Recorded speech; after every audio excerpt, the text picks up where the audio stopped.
Hello everyone. क्या आप लोगों को पता है कि हमारे घर के जो सर्किट होते हैं उसमें ट्यूबलाइट, फैन या हमारे अप्लायंसेस कौन से कनेक्शन में एक दूसरे से जुड़े होते हैं? सीरीज कनेक्शन होता है या पैरेलल कनेक्शन होता है?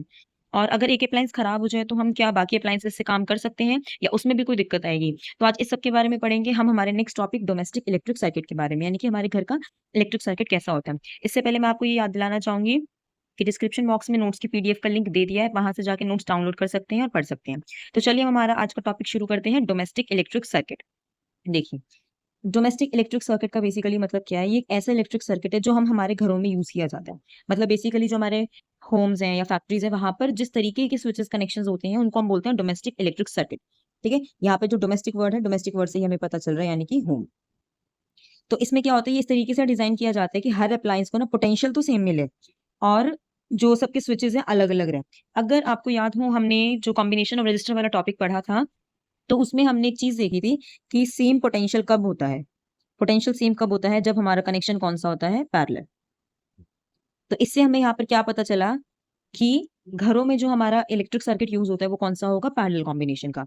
ठीक है, तो अब हम देखते हैं यहाँ पर कैसे है। Which type of circuit is found in our domestic electric circuit? ये इंपॉर्टेंट क्वेश्चन है, पेपर में आता है, आप लोगों से पूछा जाता है। तो आंसर है पैरेलल सर्किटिंग, यानी कि हम लोगों के घर में जो सर्किटिंग होती है वो होती है पैरेलल। अब इसके पीछे का रीजन क्या है या इसके फायदे क्यों, हम पैरेलल सर्किटिंग क्यों करते हैं, तो अब हम देखते हैं उसके बारे में। सबसे फर्स्ट एंड मोस्ट इंपॉर्टेंट चीज कि पैरेलल सर्किटिंग में हर अप्लायंस का खुद का अपना स्विच होता है।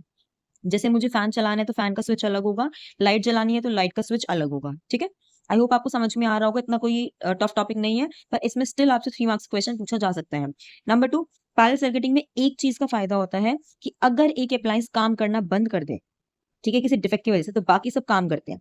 अब ये कैसे होगा, मैं आपको ना सीरीज कॉम्बिनेशन के हिसाब से समझाती हूँ। जैसे मान लो यहाँ पर मैंने ये 2 रजिस्टर लगाए। रजिस्टर मतलब आप ये मान के चलो कि आपके 2 अप्लायंसेस हैं। ठीक है, ये बैटरी हो गई, ये कॉमन स्विच हो गया। अब मैंने यहाँ स्विच ऑन किया है तो करंट यहाँ से फ्लो कर रहा है। अब करंट फ्लो कर रहा है तो मतलब पहले यहाँ से यहाँ जाएगा ये।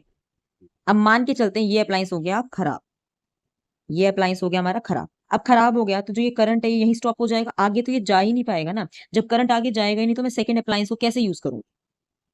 तो सेकंड अप्लायंस को तो हम यूज कर ही नहीं पाएंगे। तो इसीलिए हम क्या कहते हैं कि जो घरों के अंदर हम सर्किटिंग करते हैं वो क्या होती है? पैरेलल। पैरेलल का फायदा क्या होता है कि अगर हमारा एक अप्लायंस खराब हो जाता है तो दूसरा वाला जो है वो नॉर्मली वर्क करता है। ठीक है, नंबर 3 इसमें क्या है, पैरेलल सर्किटिंग में हर अप्लायंस को सेम वोल्टेज मिलता है, यानी कि पोटेंशियल सबका सेम। जो आपने इसका डेफिनेशन में भी देखा था, सेम पोटेंशियल डिफरेंस।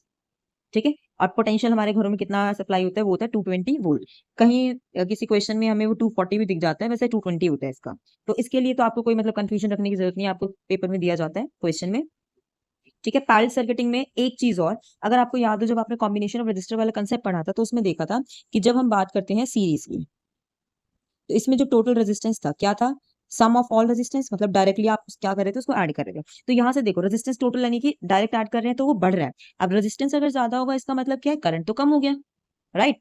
तो सीरीज कॉम्बिनेशन तो मतलब मैं यहाँ से नहीं लगा सकती, तो रॉन्ग हो गया। अब अगर हम बात करते हैं पैरेलल कॉम्बिनेशन की, तो पैरेलल कॉम्बिनेशन में हम लोगों ने क्या देखा था? अगर हम बात करते हैं अब पैरेलल की, तो इसमें हमने क्या देखा था? 1/R, यानी कि ओवरऑल रेजिस्टेंस का जो रेसिप्रोकल होता है वो किसके इक्वल होता है? Sum of reciprocals of all the resistance combine in parallel combination. अब यहाँ से अगर देखा जाए तो यहाँ से आप कोई भी वैल्यू सॉल्व करोगे तो वो सबसे कम आएगी, यानी मिनिमम वैल्यू आपको देगा।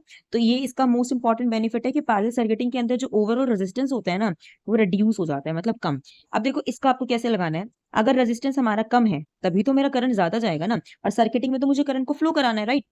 अब जब करंट मुझे फ्लो करवाना है तो इसका मतलब मुझे रेजिस्टेंस कम रखना पड़ेगा। ठीक है, आई होप आपको समझ में आ गया होगा डिफरेंस क्या होता है।